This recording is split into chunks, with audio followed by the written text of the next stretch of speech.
રાજ્યના દરિયાકાંઠે સુરક્ષા સજ્જતા વધારવાના હેતુસર 2 ફેબ્રુઆરી 2026ના રોજ કચ્છ જિલ્લામાં વ્યાપક સ્તરે સઘન કોસ્ટલ પેટ્રોલિંગ હાથ ધરવામાં આવ્યું હતું। આ કાર્યવાહી અધિક પોલીસ મહાનિદેશક અમિત કુમાર વિશ્વકર્મા, પોલીસ મહાનિરીક્ષક દરિયાઈ સુરક્ષા PL માલ તેમજ પોલીસ અધિક્ષક તથા મરીન સેક્ટર કમાન્ડર S.J. પરમારના માર્ગદર્શન હેઠળ આયોજન કરવામાં આવી હતી।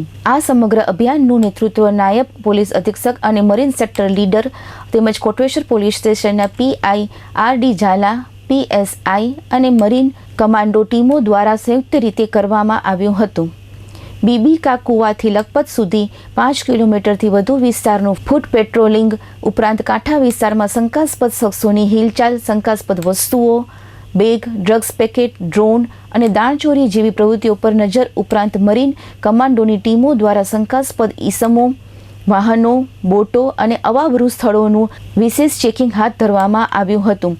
અભિયાનનો હેતુ દરિયાકાંઠા વિસ્તારમાં આતંકવાદી પ્રવૃત્તિઓ અટકાવવી, સુરક્ષાની કડકાઈ વધારવી અને દરેક શંકાસ્પદ હિલચાલ પર તરત કાર્યવાહીની તકેદારી રાખવાની હતી।